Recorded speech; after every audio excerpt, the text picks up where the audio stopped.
Salut les potes, on me pose énormément de questions concernant les disques, notamment les disques HF. La question qui revient le plus souvent, c'est quelle est la différence entre le disque 22 HF et le disque elliptique HF. Ça tombe bien, j'ai les deux. Le disque elliptique, c'est un petit disque, c'est un disque sélectif. Vous pourrez remarquer que sa taille est quasiment 2 fois inférieure à celle du 22, sauf en surface de détection, puisqu'elle est identique, voire même un petit peu plus grande. Par contre, c'est sur le côté que ça va changer. Et qu'est-ce que ça va changer? Eh bien, plusieurs choses. La première chose, c'est la sélectivité. C'est-à-dire que ce disque sera beaucoup plus apte à trouver des cibles dans des milieux difficiles, les milieux pollués et les milieux minéralisés. Il sera beaucoup moins sensible aux perturbations du sol, la surface entre deux cibles sera beaucoup plus réduite sur ce disque et donc on trouvera plus facilement une cible intéressante au milieu des ferreux. Le fait qu'il soit petit, eh bien ça réduit également sa puissance de détection. La tension délivrée par le disque étant plus faible, évidemment on aura moins de profondeur, mais on ne lui demande pas de la profondeur à ce disque, on lui demande de la sélectivité, c'est là tout son intérêt. Vous avez également les fréquences qui changent. Les deux disques HF couvrent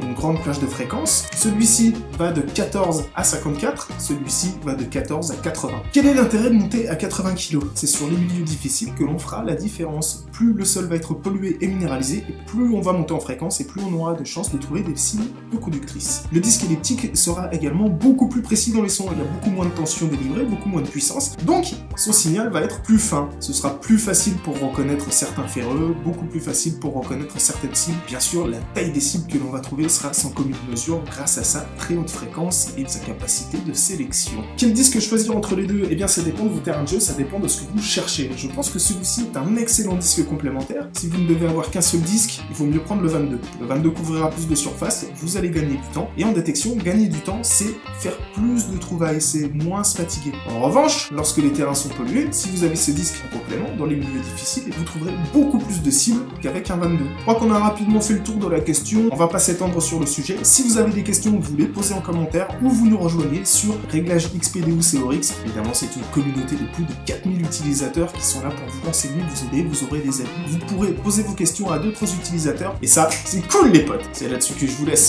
Ciao!